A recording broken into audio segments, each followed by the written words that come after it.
اپنے روزے کے جو سارے اقدامات تھے وہ کرنے کے بعد، جو صبح کی بنیادی عبادات ہیں وہ کرنے کے بعد، تو یہ جب اپنے دفتر میں آئے ہیں صبح 9 بجے کے قریب، ان کے ساتھ ان کی بہو، ان کا جو ہے وہ پوتا بھی تھا، اور چونکہ یہ کینسر سروائیول تھے، یہ پیشنٹ تھے، تو ان کے ساتھ ہر وقت جو ہے وہ کوئی نہ کوئی ان کی فیملی کا ممبر ساتھ موجود ہوتا تھا. تو یہ ہفتے والے دن 28 فروری کو صبح جو ہے یہ ادھر آئے ہیں اپنے آفس میں. ان کا آفس جو ہے نا وہ ایک بنکر ٹائپ تھا، بڑا مطلب گہرائی میں اور بنکر ٹائپ تھا کہ بڑا مضبوط تھا. تو اس کے اوپر شاید جو ہے وہ ممکن ہے کہ ان کے فیملی ممبرز میں سے کس کا فون جو ہے وہ انہوں نے ٹریپ کیا ہو، یا بہرحال ایک اور سب سے بڑی جو وجہ بنی، جو کہ ایرانی جو لیڈرشپ ہے وہ جس کے اوپر جو ہے نا وہ مس لیڈنگ کا شکار ہوئے، وہ یہ ہے کہ جو یہ بنی اسرائیل ہیں، جو یہودی ہیں، جو اسرائیل کے جو لوگ ہیں، یہ بنی اسرائیل کے لوگ اپنی روایات میں یہ ہفتے کا روزہ رکھتے ہیں. اس کو جو ہے نا وہ سبت کہتے ہیں، جو اس کا جو روزہ ہوتا ہے نا. تو اس ہفتے والے دن نہ یہ کسی لوہے کو ہاتھ لگاتے ہیں، نہ یہ گوشت کھاتے ہیں، نہ کوئی ایسی ایکٹیویٹیز کرتے ہیں. تو یہ سیچرڈے کا دن جو تھا، اس دن یہ ایکسپیکٹ نہیں کیا جا سکتا تھا کہ ان کی طرف سے کوئی حملہ ہوگا. اس کی وجہ یہ ہے کہ یہ جو بنی اسرائیل کی قدیم روایات ہیں اس کے مطابق جب یہ سبت سے ہوتے ہیں تو یہ کوئی جنگ و جدل اور کوئی یہ لوہے کو ہاتھ نہیں لگاتے. لیکن اس دفعہ جو ہے وہ یہ نیتن یاہو نے جو ہے وہ اپنی ان روایات کو ترک کرتے ہوئے اور اپنے اس جو ہے وہ قدیم روایات کے منافی جاتے ہوئے ان ایکسپیکٹڈلی جو ہے نا وہ سیچرڈے والے دن صبح تقریباً 9 بجے کے قریب جب انہیں ان کی کچھ لوکیشن فائنڈ ہوئی تو انہوں نے اٹیک کیا اور تقریباً 30 کے قریب جو ہے وہ بم گرائے گئے ان کے بنکر کے اوپر. اب بنکر کافی مضبوط تھا لیکن بم باری اس انداز سے کی گئی کہ ایک بم اگر گرایا جاتا ہے تو اس بم سے اس کی سپیس بنتی ہے، گھڑا بن جاتا ہے، اس کے پیچھے ہی دوسرا بم گرایا جاتا ہے تو وہ گھڑا مزید مضبوط ہو جاتا ہے، پھر تیسرا بم گرایا جاتا ہے تو وہ اور گہرا ہو جاتا ہے. تو مطلب ایک جس طرح وہ قطرہ پتھر کے اوپر گرتے گرتے وہ پتھر کے اندر جو ہے نا وہ سوراخ کر دیتا ہے، تو بالکل اسی طرح یہ بم باری کی گئی اور 30 کے قریب بم گرائے گئے اور وہ بم جا کے جو ہے نا وہ اس بنکر کو تباہ کرنے میں جو ہے نا وہ کامیاب ہو گئے. اور اس کے بعد پھر جو بم گرائے گئے ان بم کے ساتھ کیمرے اٹیچ تھے. اسی وقت سیچرڈے والے دن کی صبح جو ہے نا وہ جو ٹرمپ انتظامیہ ہے انہوں نے اس چیز کا دعویٰ کر دیا کہ جو آیت اللہ خامنئی ہیں جو ہے نا ان کو ہم نے مار دیا اور ہم نے ان کی تصویریں بھی دیکھ لی ہیں. ٹھیک ہے، ٹرمپ نے اپنے جو ہے نا وہ ٹروتھ پہ ان کا سوشل میڈیا اکاؤنٹ ہے ٹرمپ کا، تو ڈونلڈ ٹرمپ نے اس پہ اپنی یہ پوری پوسٹ شیئر کی اور اس کے بعد اس نے پھر مطلب یہ الفاظ کا استعمال بھی کیا کہ یہ بہت ہی جو ہے نا وہ ایک ایول پرسنالٹی تھی. تو بہرحال یہ بہت غلط بات تھی. تو ٹرمپ نے جو ہے ہفتے والے دن صبح اس چیز کا دعویٰ کر دیا. پھر اس کے بعد جو ہے وہ اسرائیلی جو وزیر اعظم ہے نیتن یاہو، اس نے بھی اس چیز کا جو ہے نا وہ کلیم کر دیا کہ ہم نے تصاویر ہمارے تک پہنچ چکی ہیں اور جو آیت اللہ خامنئی ہے وہ جو ہے نا وہ ہم نے ان کو مار دیا. اب جو ایرانی میڈیا تھا وہ اس خبر تک پہنچتے پہنچتے تقریباً جو ہے وہ ہفتے والے دن کی رات تک وہ پہنچے. اس کی وجہ یہ تھی کہ وہ اتنا زیادہ وہاں پہ جو ہے وہ ملبہ تھا کہ ان کی جو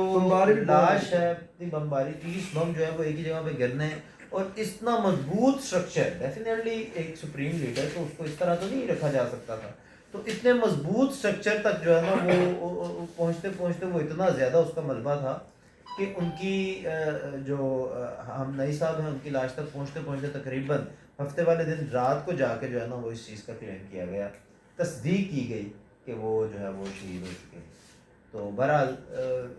اتوار والے دن صبح یہ خبر جو ہے وہ ایرانی میڈیا کی طرف سے تصدیق کی صورت میں پوری دنیا میں شائع ہوئی. تو یہ ایک جو ہے نا وہ بہت بڑا لاس تھا. اب یہاں پہ اگر ہم بات کریں کہ انہوں نے جو لاسٹ اپنی میٹنگ کی، اس میٹنگ میں جس دن یہ ان کی شہادت ہوئی ہے ہفتے والے صبح 28 فروری کو، اس سے پہلے جو رات گزری ہے 27 فروری کی رات، اس دن جو ان کی میٹنگ ہوئی، جو کیبنٹ کے افراد میں ساری میٹنگز ہوئی جن کی، اس میں ان کے الفاظ یہ تھے، وہ کہتے ہیں کہ اگر مجھے کچھ ہو جاتا ہے یا